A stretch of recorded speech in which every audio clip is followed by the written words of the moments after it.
So EnGenius has sent me a couple of their wireless access points. I have one in my hand right now. I have a Wi-Fi 5 access point and a Wi-Fi 6 access point. The Wi-Fi 5 is 4x4 MIMO and the Wi-Fi 6 is 2x2 MIMO. So it'd be kind of interesting to see like the speed difference. Could be Wi-Fi 5 might be nearly the same speed. Of course, you know, Wi-Fi 6 is a newer spec, so it has maybe some additional features that could help with performance and reliability, and you know, especially in congested areas. So EnGenius has two different product lines. One's their Fit product line, and the other is their Cloud Managed product line. The Cloud Managed product line is what these are a part of, and those are targeted more towards mid-size and enterprise businesses. So they probably have more enterprise-type features. I haven't actually looked at the Fit line yet, but those are it's targeted more towards home users and small businesses. So I'm guessing it's a more affordable, a little bit less feature-rich maybe. So with the mid-size, the enterprise product line, which is their cloud-based models, these access points have to be configured via the cloud. So I know some people don't want to have configure their devices via the cloud especially for their home networks or whatever. But I can see this being helpful and beneficial if you're managing a larger business or corporation. You need to be able to remotely manage probably a lot of devices. So I think that might be beneficial in that area. But EnGenius has told me that their switches can be locally managed or cloud managed. So I may get to look at one of those in the future. But for now, I'm going to look at these products. So this one is the Wi-Fi 5 model. It looks like it's bigger than the Wi-Fi 6. So let's take a look at this. I have it cut open already. So let's open this box up. Okay. There's a little cardboard cutout there. Quick start guide. So here's the wireless access point for Wi-Fi 5. You can see it has two Ethernet ports here. The first one is the PoE and the data for your wireless access point. A lot of these enterprise access points have an extra Ethernet port so that you can connect something that's nearby the access point and you don't have a really good place to put a network switch or run cables or whatever. This could kind of be a convenient way to get an extra network connection somewhere. And then you have just basic DC power adapter you can actually use if you don't want to use power over Ethernet as well. So you have those two options. And then there's a little reset button here in the corner. So there's actually just pretty straightforward. You have some lights that are indicators on the front here, which is kind of interesting. It tells you if your two Ethernet ports are connected, the two lights there, and it has if you got 2.4 or 5 gigahertz Wi-Fi, I guess enabled and activity here, LED lights. And there's also one for power. So it's kind of nice to have these little indicator lights on there. It's kind of like a network switch where you have all the different indicators and kind of, you'll see these on like your modems or, some of routers and stuff like that. You have all these kind of LED indicators, which are nice. And so it looks like in the box, there is a little box with mounting brackets, and that's all that it comes with. It doesn't come with any Ethernet cables or anything like that, so which is fine. Okay, now we're going to open up the Wi-Fi 6 access point. It'd be kind of interesting to see the size difference here. I'll hold them up side by side here in a minute. It's pretty nice little box here.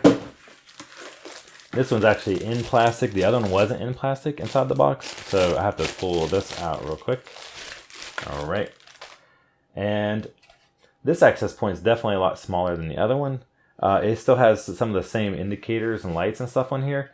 And one thing I noticed, it only has one Ethernet cable on here for data and power. So you actually can't connect any other devices off of this wireless access point, which is probably fine for most people because you're probably not going to need an extra connection off your wireless access point. You could just try to run another cable or do something like that. That's something to keep in mind if you're really relying on that extra port. You need to consider a different switch. They have different model Wi-Fi 6 access points that may have some that have that extra port if you really need it. But this one also has a DC power connector if you want to power it that way as well. And it also has a reset a little button here on the corner, just like the other one. So this is kind of nice and compact in comparison to. Okay, here we go. So as you can see, this one is way more compact than this Wi-Fi 5 wireless access point. I really like the design on this because it's kind of sleeker. It's nice. It doesn't look as bulky as this one because this one looks a little more refined, I think. So if you really, from an aesthetic point of view, this looks really nice and it's really slim. As you can see, this one is a lot thicker, chunkier. I'm trying to get the right height, but you can see that the bottom is curved more on this Wi-Fi 5 access point, but it feels a lot heavier as well. So just just the aesthetic point of view, I definitely like the Wi-Fi 6 one better. One other thing I forgot to mention is the Wi-Fi 6 access point also has mounting brackets as well, which I dropped some stuff. Minus tech tips. One other thing they sent me was power over Ethernet adapters in case I needed them. I'll take a look at these. It's kind of handy if you don't have a PoE switch. So even though I have a power over Ethernet switch in my closet, I think I'm just going to just try these out. And since I can just plug it into the wall where I don't have PoE set up, or just so I don't have to mess with cables in there. And it also allows me to test this out to see how they work. All right, as you can see, here's the PoE adapter. And there's a cable in here. Power cable, which plugs into here. And if you're not familiar with power Ethernet adapters, you'll always have two Ethernet ports on there. One is the data coming in that's not powered, and then there's an output where you have this plugged into the wall. It adds power to the outgoing Ethernet port. So incoming has no power, it just has data, and then the outgoing has data and power together via this adapter. And if you only really have a couple access points and you don't want to invest in a power over Ethernet switch, you can use a couple of these and you'll be fine. But if you have a lot of power over Ethernet devices, it's definitely worth getting a network switch. So what I'm going to do is I'm just going to plug into the wall here, which is connected to one of my switches in the network closet, and I'm just going to power on the access points, and I'm going to show how to configure them in the cloud. And then I will do some testing, speed tests, just at a quick view, and it will demonstrate how it's working after I have everything configured. For the cloud managed wireless access points from EnGenius, you need to set up an account on their website. So if you go to their homepage, you'll see the power of the cloud now. So if you click on see how, and then click on login, you can see you can sign up in the upper right hand corner, or you can just log right in. So since I'm already signed up, I'm going to log right in, and then two-factor code. Once you're logged in, you'll be on the inventory and license page, and you'll see I don't have anything signed up here right now. So if you click on register device in the corner here, you could either type in the serial number or use their mobile app. I'm going to demonstrate the mobile app first, and then I'll show that you can do it manually with a serial number, which it's not as fun to do it that way, but if you don't have the app for some reason or don't want to use the app, that is an option if you want to type that in. So what I'm going to do next is plug in my wireless access point I have here. Before I do that, I need to plug in my power over Ethernet adapter. As I mentioned before, I do have power over Ethernet in my network switch, but my wall jack is not connected to the power over Ethernet switch. So I'm just going to make use of these PoE adapters they sent me so I can also try it out at the same time. So I'm going to plug this into the wall outlet over here. And now I'm just going to plug my Ethernet cable into this wireless access point. As you can see, there's a little light there. If I can turn it to the camera. There's a little light here, it's blinking, so I'm just going to wait for this to turn on. When the wireless access point is done loading, you'll see that the 2.4 gigahertz and the 5 gigahertz LED lights are lit up, as well as the network activity for network 1, which is where our PoE is coming into. So this power LED will continue to blink to show that it's on and functioning properly. On your phone app, it'll say connect your first EnGenius cloud device on there. You don't really need to see that, but I was just kind of showing you that I'm on the phone app, and I'm going to click register device, and I'm going to allow the camera access, and I'm going to scan the barcode that's on the bottom, and it shows the device info on here, and I click register, and it says registration successful. All right, so we're going to assign it to the site now, which I only have one network site by default. So actually I need to close this out here. Close this out. So network site, I need to pick next, I guess, and then finish. Congratulations, it's ready to go. Okay, so I click finish. I can see it on my app, but I probably need to refresh the screen now. So let's refresh this. I have my browser in full screen mode here, and it looks like it's loading. There it is. So we have our device up here. I need to zoom in for you guys to see this better. Sorry about that. So you can see that here's our devices and serial numbers and everything like that. Now that we've added that device, let me add the other access point we have, and I'll show you typing it in manually that it works the same way. I plugged in this device now, and so it's going to be booting up. The LEDs are a little bit different, but it's the same kind of process. I've noticed on the back of this wireless access point that there's something to keep in mind.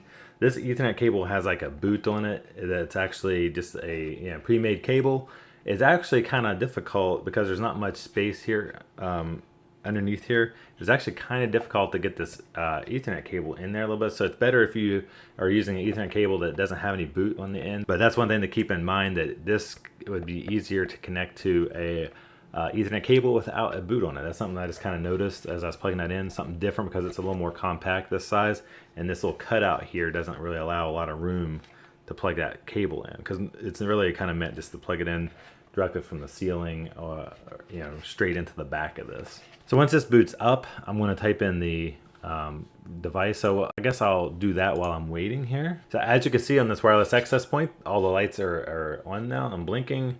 So I think we're finally booted up. So I'm going to register this. I typed the serial number in. So I'm going to click register this device, and it said successful and done. Okay, so even though it takes a little bit of time to type that serial number, it's actually probably a little bit quicker than the app in some ways, because the app you have to kind of click through next, and assign a network and all that stuff. So as you can see, adding it either way is actually pretty simple. One difference of adding the serial number manually is it doesn't assign it to your default network like it does when you do it through the app. It actually kind of steps you through that process.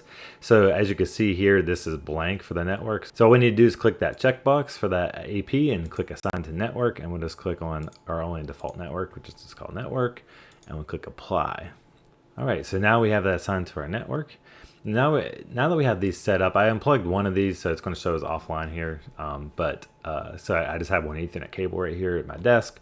So I'm going to go to the access point, and we can actually go and configure the SSIDs if you want. By default, it has one SSID, which is the EnGenius Wi-Fi SSID. So we can click on that, and we can change this to whatever you want to call it. We'll call it HNG for home network guy, and it's enabled wireless. There's some extra features you can enable if you have the pro license. So there's some things that you can't quite do unless you pay extra for them.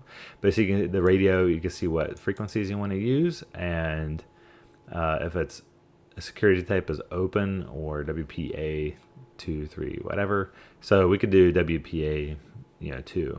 Whatever. And so it even gives you a little QR code here, which is nice that you can print that off so people can scan that and connect to your Wi-Fi via this QR code, which is really cool. It's kind of nice to have that if you're making a hotspot for people, for guests, and that might be nice for your guest network. There's some other settings here, just like your normal wireless settings. If you want to do the 802.11r, which is for roaming, fast roaming. Not all devices support that, so a lot of times this is disabled by default. Like Unify does the same thing, and it warns you that it could cause issues with some connectivity if your devices don't support it. So I usually just leave it off. So you can set default VLANs here. So you can select a VLAN ID. Of course, we don't have any defined yet.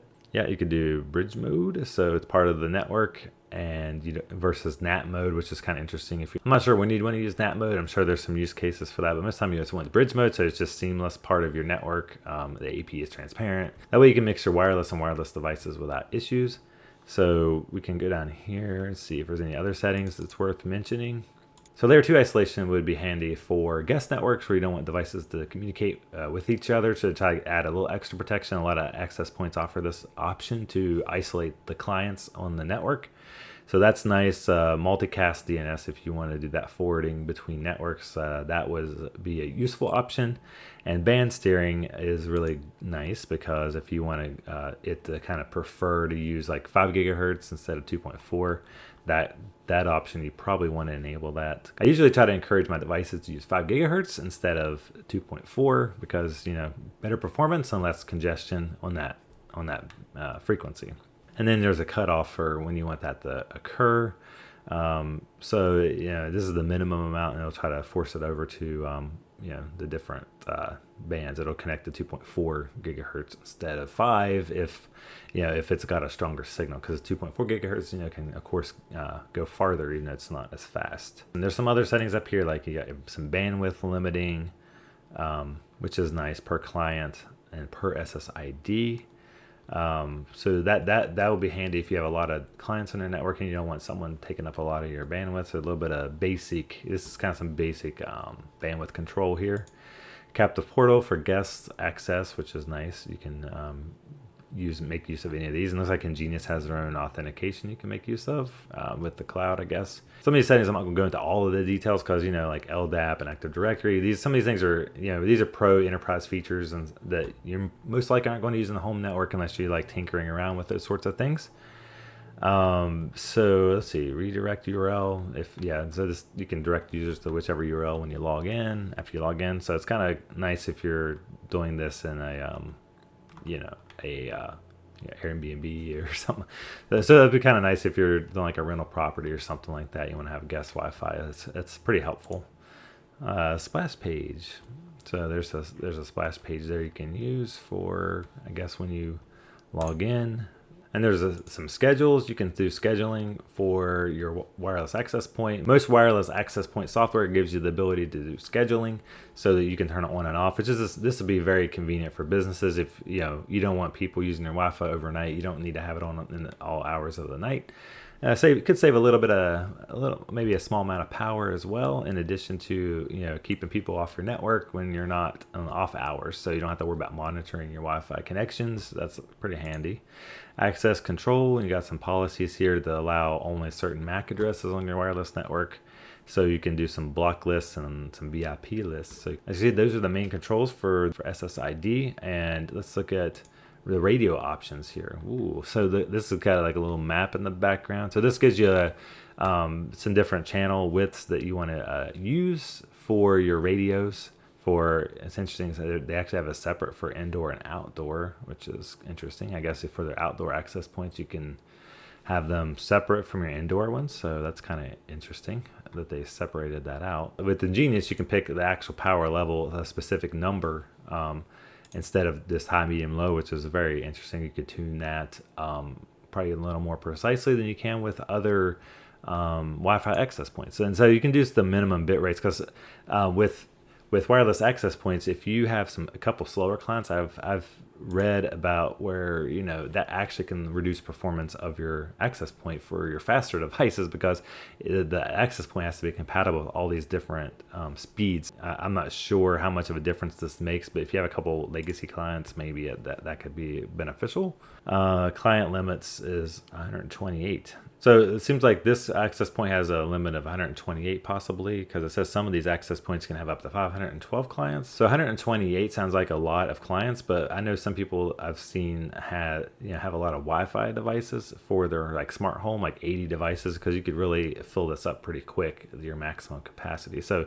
that's kind of another reason why I like using Z-Wave or some other smart home technologies, because it kind of you don't saturate all of your Wi-Fi bandwidth. So it looks like with this option, you can drop a lot of legacy protocols for wireless A, B, and G, which are really old.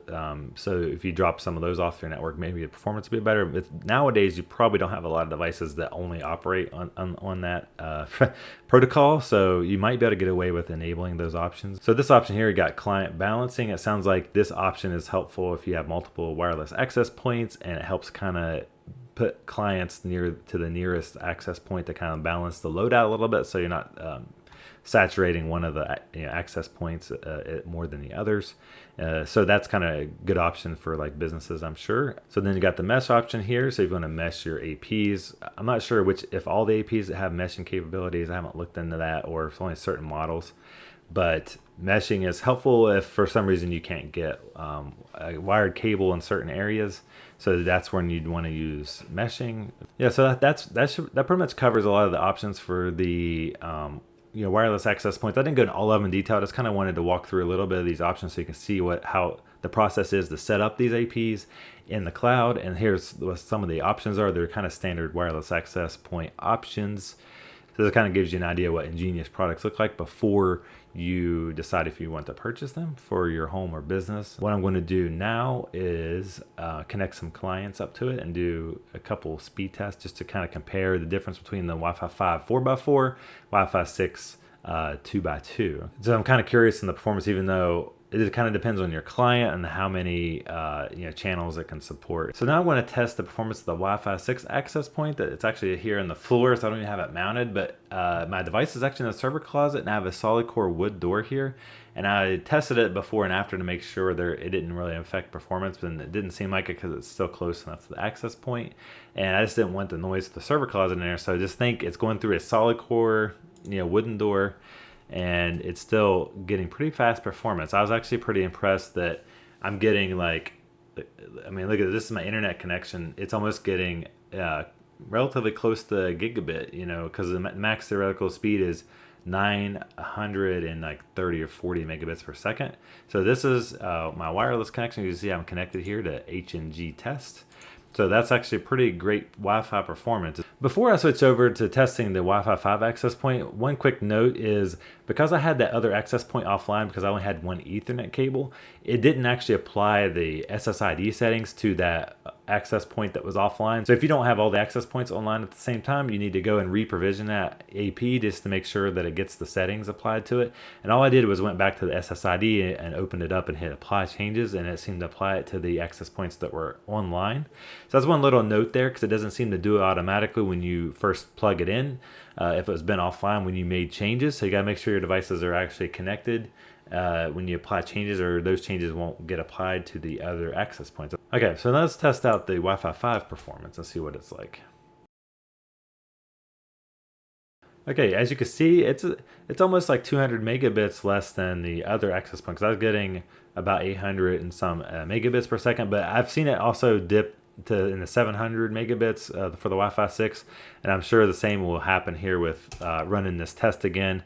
It could possibly drop as well, or it could go higher. You could still get maybe an extra 100 and some 200 megabits difference in speed, but the Wi-Fi 5 is holding its own as far as just the general performance of being able to download it 600-700 megabits at least per second, which is pretty good. Either one of these access points will probably do well for you. If you want to be a little more future-proof, Wi-Fi 6 is probably the way to go, I'm sure, as more devices use it. One thing I want to note about the cloud is even though you have to configure it in the cloud, once you get it set up, as far as I know, you don't really need that cloud connection to be able to use your access points. It should still work fine offline.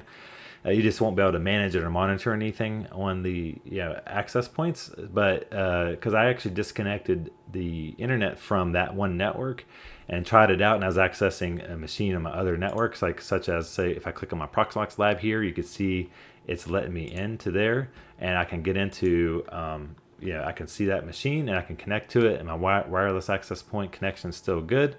I just can't test it, access the internet right now. So if I go to google.com, it's not going to go anywhere. So it does work offline. So once you get it set up, you can kind of set it and forget it, and it should hopefully work well for you. I hope you found this little walkthrough helpful to see what the EnGenius access points look like, what the settings and how to configure it in the cloud looks like, and what options are available for you to use, as well as a quick little speed test to see the difference between the Wi-Fi 5 4x4 and the Wi-Fi 6 2x2 performance is. Since I had two wireless access points, I thought it would be nice just to kind of compare the performance, and I could also show you two different ways to add your device to the EnGenius cloud. So until the next video, I'll see you guys later.